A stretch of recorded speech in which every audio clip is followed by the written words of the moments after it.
Hi, I'm Janelle Benjamin, founder and CEO of All Things Equitable, and welcome back to another episode of Twice as Hard.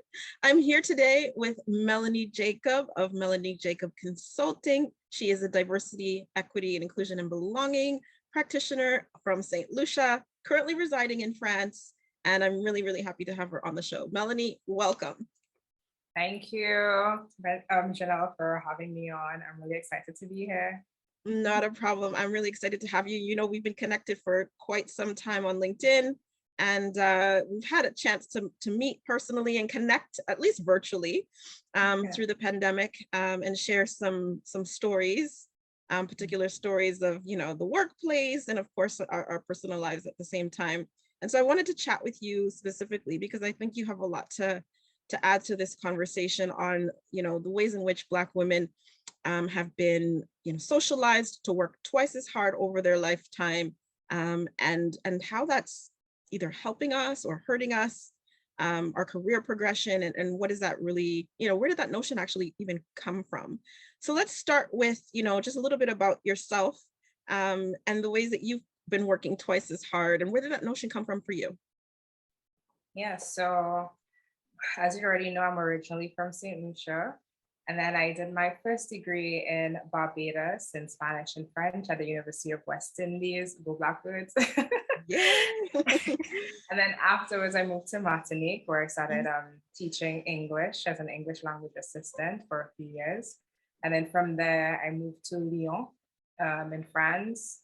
And I continued in education. But it was around that time I started realizing that there are a lot of things that I had never experienced before growing up in the Caribbean and living in the Caribbean that I had to face in Lyon. And one of the major things was racism, because I had never faced racism before because I'm from the Caribbean. Everybody pretty much looks like me. Obviously, we have problems when it comes to colorism and texturism and hairism and all of these other things like sexism as well. But having to experience racism was something that really shocked me. So this is what led me to just seek out something different, something I didn't know really existed. And just one day in October 2019, I stumbled upon DEI work from this article that I read in Forbes featuring Carol Cooper. And I reached out to him and I was like, this is something that I want to do. I have no idea how to do it, but I know it's something that I would be passionate about and something that I am passionate about because I've always cared about discrimination, anti-racism, sexism, talking about women's issues. But I just never knew you could actually get paid for it. So after having that conversation with him, I started figuring out whether or not I wanted to focus on something different or if I wanted to stay in education. But then I knew afterwards, like reading more and more about DEI work, reaching out to people who work in the industry, that it was something that I really wanted to do. And getting my foot in the door was very difficult. So that was like my experience of having to work twice as hard because again, I had no network, nobody knew who I was. So I really had to go out there, put myself out there, talk about everything that I knew, put in my personal experiences. And that's how I ended up working in DEI and having conversations with companies from all around the world and helping them with their DEI journey. And it's just something that I'm really passionate about and I really care about. And it's just so nice to be able to have these conversations with people like you who work abroad. And we would have never connected if it wasn't for the DEI space. That is so true. If it wasn't for the DEI space, if it wasn't for this pandemic, I think, you know, platforms like Zoom wouldn't be what it is today, right? We wouldn't be relying on it to the extent that we do. We wouldn't be connecting globally the way that we now can. But I'm really curious because you've introduced the idea that, you know, you had these experiences in France with racism that you had never encountered. And so, you know, just maybe give the viewer a taste of what that looks like in France as opposed to, you know, not having to go through any of that in St. Lucia. What are some of those experiences that you've had? Well, the major thing for me was people doubting my abilities because everybody who knows me, family members, friends, they know that I'm very hardworking. They know that if you give me any task, even if I haven't done it as yet, I'll be able to figure out a way for me to get it done. But then all of a sudden, like I was applying for jobs in communications because I have a master's in communications, media, and PR. And people were telling me, oh, but you don't have enough experience, or how will you be able to do this within the French context, even though I had lived in Martinique before? They're like, oh, it's not the same thing as France. And it was all these things. It's like people doubting me all of a sudden. It's like people, obviously, they didn't know me, they didn't know my background, but just because of the way I looked. So I would get the job interview. And when I would come into the interview, they were like surprised to see it was a Black woman and to see that I was able to speak like 3 languages and I had like a master's degree. But then all of a sudden it's like, yeah, you are educated on paper, but like you don't really like what you look like. So because of that, we're not going to hire you. And at the beginning, I had no idea it was linked to that. I just thought it was me. It was something innate, like I wasn't capable enough. I wasn't able, because I never thought like racism would be a factor in anything in my life because again, I grew up in the Caribbean, everybody's Black. But then all of a sudden it's like having friends who are from different backgrounds telling me it has nothing to do with you and your innate talents, it just has to do with them. And I just couldn't understand it because I always thought if you're educated, if you've done the work, if you're a hard worker, people will just see that aspect of you and they will not focus on your skin color or what you look like. And all of a sudden it was like, no, this is a real thing. People actually doubt you just because of the way you look, because you're a Black woman. And all of a sudden I had to start identifying as a Black woman, something I never even thought about before. Because I would primarily identify as a Saint-Lucian.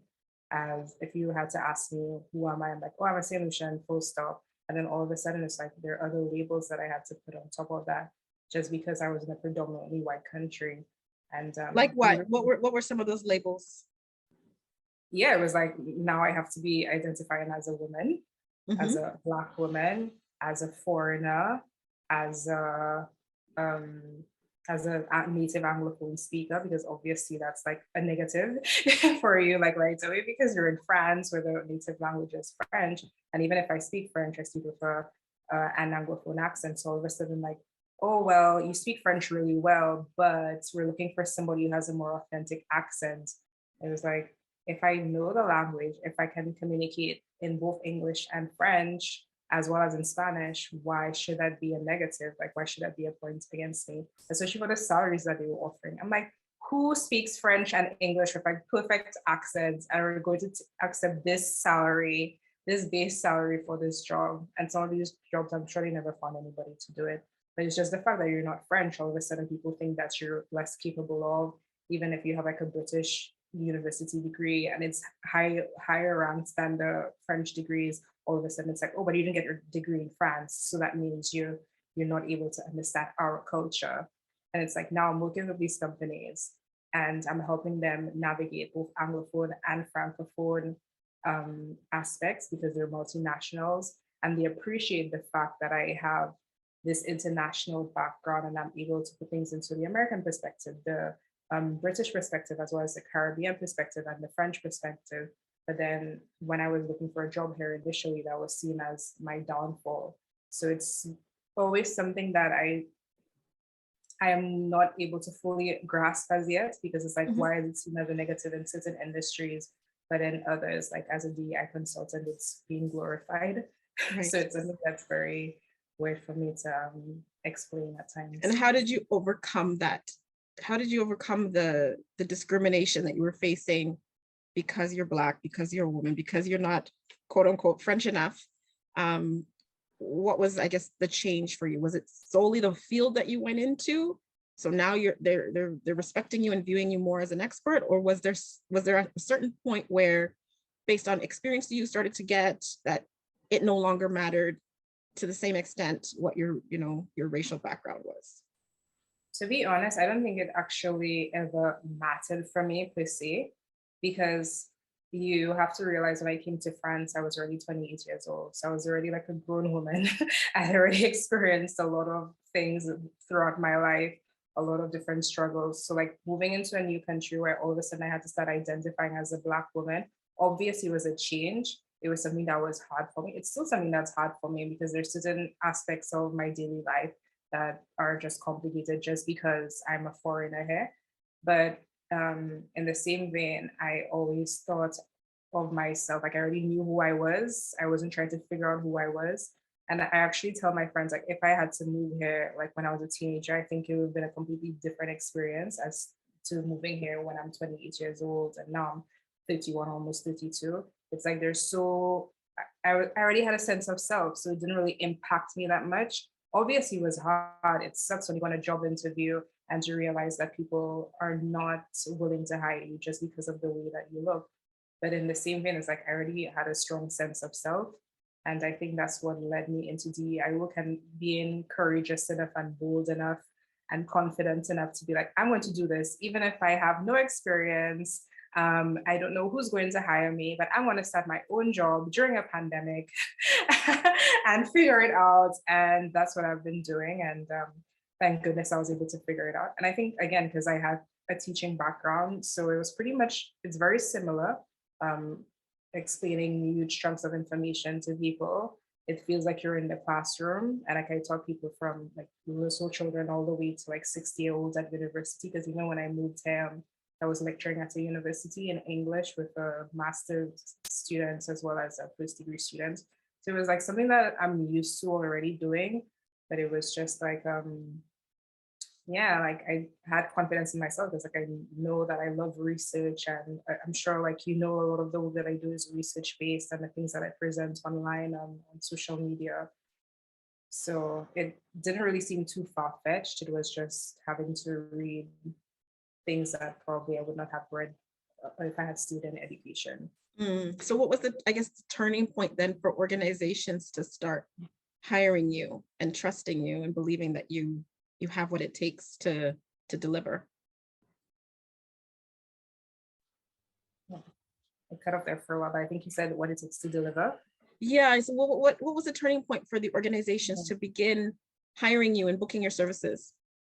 Yeah. So I realized from early on that since nobody knew who I was, I had to be visible and I had to be out there. So I started writing blog articles about my personal lived experiences in France, what it was like looking for a job, even when I wanted to do internships, I could gain experience in the French market, realizing that you can't do an internship unless you're a student. It's very strict in France, and it's not like in the US or in other parts of the world. So I started talking about these lived experiences. And then while I was doing research about DEI and talking about like anti-racism discrimination, I would attend other people's workshops, especially those that were for free, because again, I was starting out with nothing. And I would make my carousels on like Canva and just like explain different concepts within DEI work. And thankfully, there was somebody from Amazon who saw it. And he reached out to me when they were launching their Black Employee Network to speak at the event. And thanks to that experience, like I was able to gain a lot of visibility, use that to my advantage, also keep a good relationship with that team from Amazon. And thankfully, other people, they saw me speaking at different events because thankfully, like there were so many wonderful Black women in DEI across Europe who just believed in me after having simple conversations with me. Even you, Janelle, like our conversations too. And people would just say, oh, like I know this person who is in France, who works in DEI. She speaks English and French. Probably you should reach out to her for this. So it was like really through word of mouth. But even again, when it came to like having like a business strategy, I wasn't too confident about it. I had never had a business in my life. I never thought I would be a business owner. So thankfully, I was able to use my, in France, there's this thing called a CPF. But then you can use it for you to pay for different training sessions. So I was able to dip into that. So once you worked in France, you accumulate a certain amount of money, which you can use for training sessions to improve whatever. So I use that probably to reach out to a business coach, and she helped me greatly in developing like what I should be looking for when it comes to negotiating contracts, how I should develop my strategy. And that's what has helped me like just to become a better business person. I'm still not perfect. I'm far away from it, but just having that advice and knowing how to like better my relationship with money, it's helped me a lot, and just like in negotiating and all that kind of stuff. So it's like there are different things, just people helping me, being in the right place at the right time, people promoting me looking for training for myself, for me to figure out how to become a better business person. All of these Mhm. things coming together has really helped me just better my DI business owner world. And is that industry booming in France, would you say? Are people, I mean, the perception, let's just be Mhm, real, the perception of France is just, mhm, isn't a positive one with respect to race relations, right? It's just, they almost require a complete assimilation. Everybody is French. And they're not as accepting as, other countries around the world of, the notion that we can um, specify, or classify people based on racial identity, right? And they pretend to be colorblind and all of it, just stereotyping, right? The stereotyping the nation, that Janelle just did that. yeah. And so if that's the case, then is it possible, I guess, to be working with French companies, or are you finding that your clients are more global or international in other places? By far, my clients are more international, because even if they're French companies, or some of them are French-based companies, they're actually linked to American companies or to Right. Asian companies. It's not just like EMA, it's also like APAC and stuff. So these are the companies that I tend to work with. I've never really worked with a company that's just based in France. It's Right. impossible, because they Mhm. wouldn't even be having that conversation about DI, to be honest, if it was just a solely French-based company. Yeah, that's what I wanted to get at, right? How do we, I guess change what's happening in France so that those companies do begin to see, classifications as important, and how to support and accommodate people in the workplace of all identities, breaking barriers for people from all backgrounds. If it is that, they don't view it as important, how can we, I guess, change the system or change the culture to become more accepting? Do you have any thoughts on that? Well, first of all, we have to think about just the history of France and why they decided to become a colorblind society in the first place. And it was because President Charles de Gaulle is very ashamed of the role that France played during World War II, and the classification of the Jewish people and sending them over to Hitler. So they decided, in order to show how sorry they are for their role in World War II, they decided to just completely erase race, ethnicity, and religion within French society. So everybody is French. And anytime you have French citizenship, you're just French. You don't identify in terms of race, ethnicity, or different religious beliefs. And obviously, any country who is doing that, and that's not only in France, we should be honest, it's all across Europe. But any country who is doing that, obviously, you're just negating a whole set of experiences of people who live in that country. And in order for that to change, it had to be a policy change. And that's going to take some time. Even every time there's like a new president, they always try to address different forms of discrimination. But then again, it always goes back to gender parity, which is a huge issue, obviously, we have to talk about, but they never talk about it from an intersectional lens. So then they're like, oh, we're a business and we want to have 50-50, 50% women, 50% men. But then nobody's ever saying like we should have women of color. And again, they're like, oh, but that's not the issue. We're just supposed to be focusing on including women. But I'm like, they're Black women, they're Asian women, Southeast Asian Mm-hmm. women. Why aren't we Mm-hmm. including them in the conversation? And then obviously they have on the fact that, oh, but we're not allowed to see color. We're not allowed to talk about these things. And I'm like, yes, you do see color, even if you don't, even if you're legally saying that you're not allowed to, you do see color. You do know when you enter a building and when you see white people, when you see people who look like you, Right. and you know that's not what France looks like. When I was in Lyon, that's not what Lyon looks like. There's so many people of color. I was pretty much shocked because watching like TV or watching movies like when I was at university, like in France and everything, it was just like white people everywhere. So I just thought like France was predominantly white. Well, I mean, it is predominantly white, but like if you're walking in the streets of Paris only or in any major city, you know, for a fact, there are people of all different races and ethnicities. So it was something that was very shocking to me. Mhm. And people are more and more, there are more businesses who are trying to have that conversation.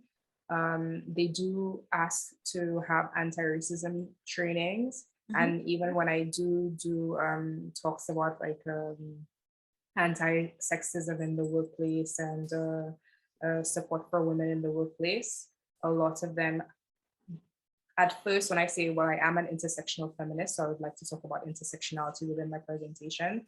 Mhm. Sometimes they're a bit like, we're not sure. And then afterwards, they trust me and Yeah. what I'm going to do or that I'm going to do. And I show them like, this is going to be intersectional. You shouldn't be scared of this.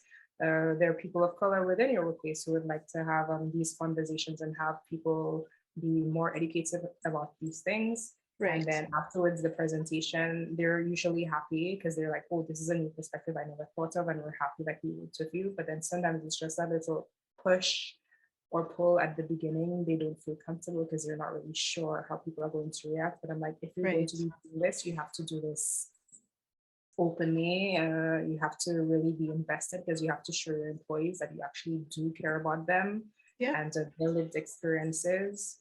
And even if it has to be conversations about the LGBTQ plus community, or it has to be conversations about just so many different like neurodiverse communities and everything, disabilities, like I always try to include it's through an intersectional lens and not just Yes. talk about it like this is this experience, but again, I always try to look at an intersectional approach, and it's something that a lot Mhm. of them, especially since they have like that multinational aspect, are working with American companies and British companies and having colleagues from all around the world. They're more and more open to having these discussions. But again, it's like the major companies. It's not like the French companies that are only based in France that Yeah. they don't really care about these conversations. They just want gender parity. Yeah, I think that's, for me, that's one of the reasons why I wanted to do this series, right? To just address the intersectional experience of both Blackness and, womanhood, and the experiences that we have, the unique experiences in the workplace, and over the course of our life, that, that notion that we have to work twice as hard to get where we are in society and in the workplace generally. Um, and so I want to hear from you, I guess, how that concept of erasure contributes to the experiences of Black women in France when, companies are, I guess, maybe not so willing to address those intersections as they should be, right? How are women then um, I guess working twice as hard to demonstrate their competence, to demonstrate, to avoid imposter syndrome, to do all those things that we know that Black women in other parts of the globe are certainly experiencing in the workplace, right? The tone policing, the silencing, all of those things must still be playing out. And so how does erasure then compound the issues for Black women in France? I think it's the same way that it affects women globally, it's how it affects women in France. Mm. And something I've realized, and this is just from my perspective, again, we're not allowed to like collect data on this information, but just from me working with these companies and having conversations with Black women who work at these multinational companies, you realize that just like women in the US, in Canada, in the UK, in Black women in Asia, all of them feel like they have to work twice as hard, as we were saying. They cannot show their Blackness as they would like to, or like even those from like African origin. Mhm. They're like, oh, well, I don't feel comfortable wearing my hairstyles in this way to go to work, or my accent, people make fun of my accent because again, Mhm. some of them like since they have like African origin, so like they francophone from like Senegal or Mali or Benin or whatever.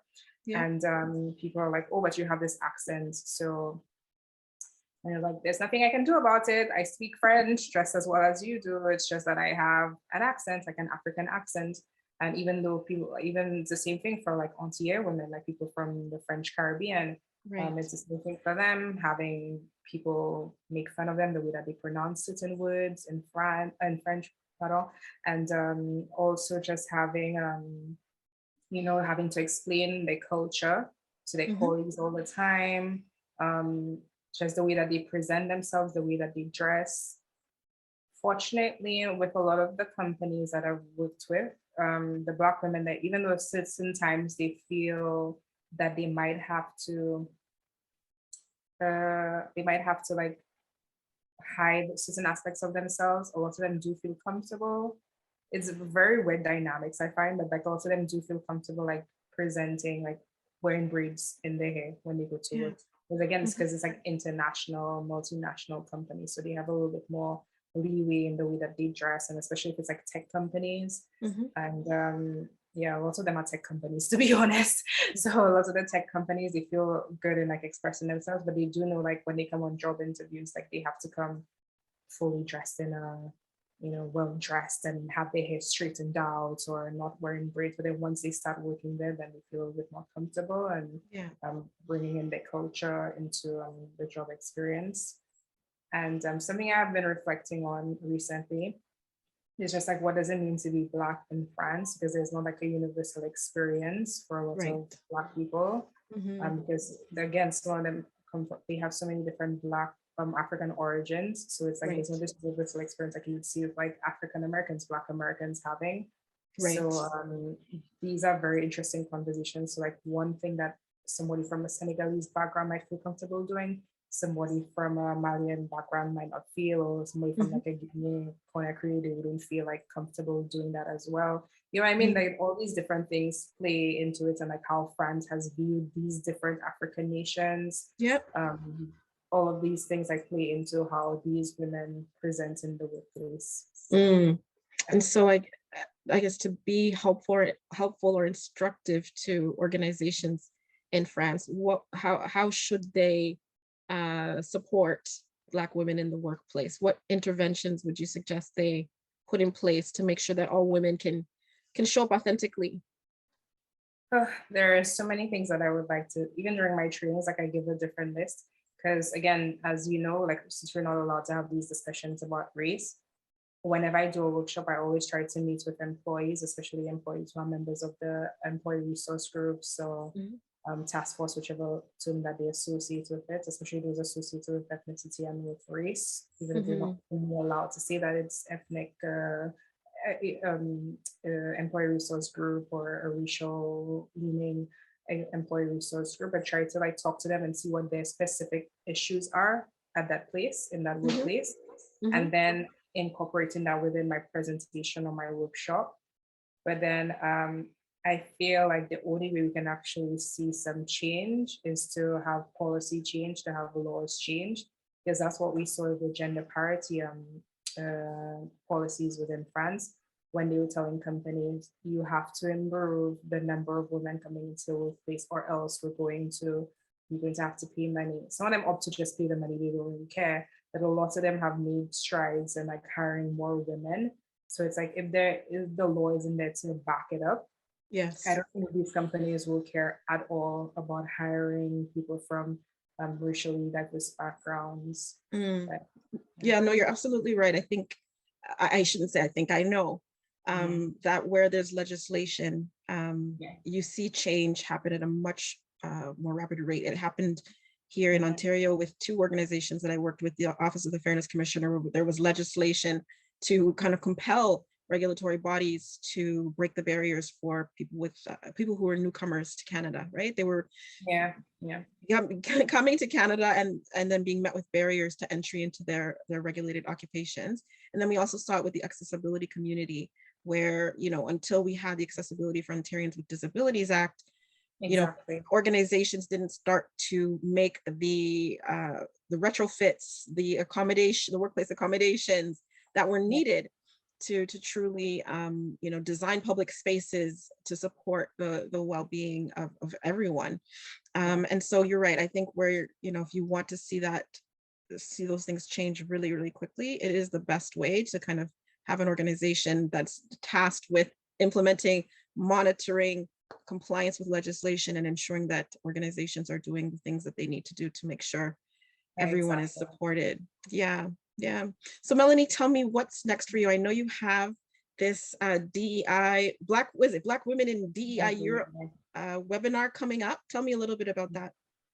So last year, again, I was trying to think of ways that we can incorporate the experiences of Black women within Europe at within the DEI community. Because again, when we get a lot of this information, it comes from North America and from the UK, more so from North America, but then afterwards, like from the UK. So I was trying to figure out like how can we share the lived experiences of these Black women who work in DEI, who a lot of people don't even know exist within the spaces. Because even in France, we don't have a lot of Black women working in DEI.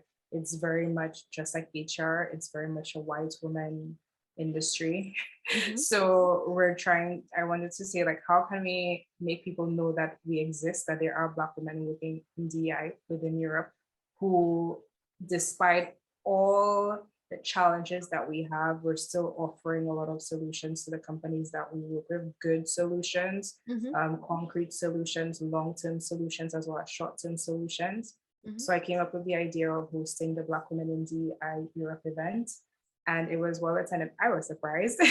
We had like over like between like 150 and 200 participants, and when the event was over, everybody just felt so elated. There were my colleagues from the US, from Canada, from the UK, from even Australia, who were like, there were so many things that I didn't know that was happening in Europe.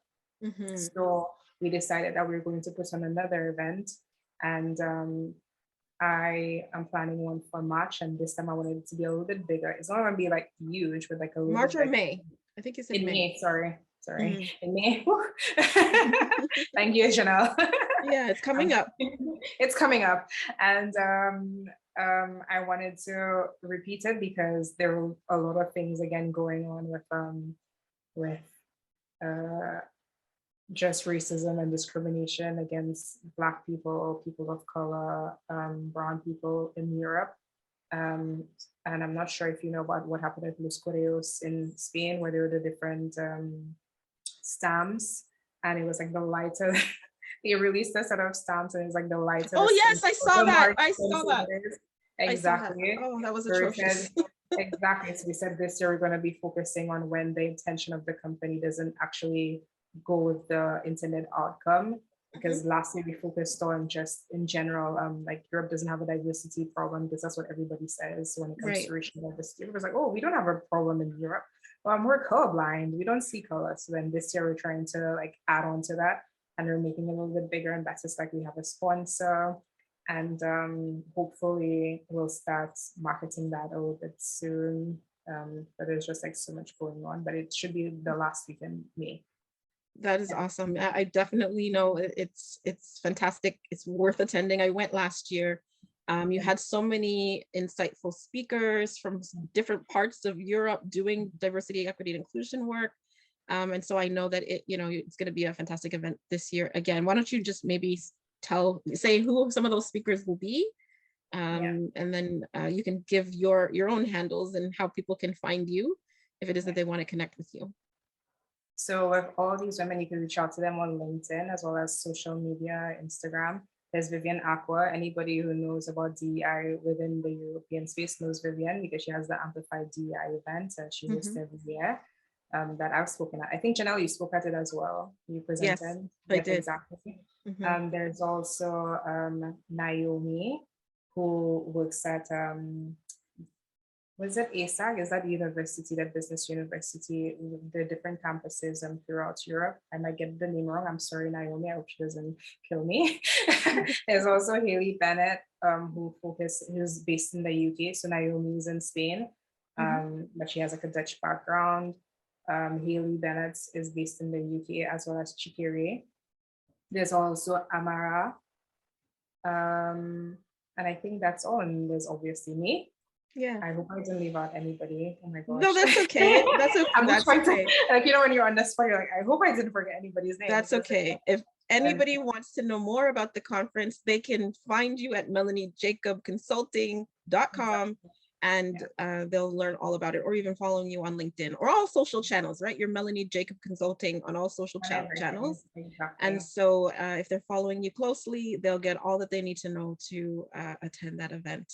So I want to thank you, Melanie, for coming on the show, joining us to have this really important conversation about diversity and inclusion in France and all parts of Europe. And I think, you know, the work that you're doing is really, really important. I think it's necessary, right? It's a change that we want to see, not just in Canada, the United States, but it's global change. After George Floyd, we definitely know the need for global change with respect to the experiences of Black people, Black women. We don't want the experiences of erasure anymore. We want people to see our color, to acknowledge everything there is about us, and fully include us, embrace us in the workplace. So I thank you. And I thank all, I thank everyone for watching and listening. And don't forget to click like, subscribe down below, and share the video. See you next time. Bye. Bye.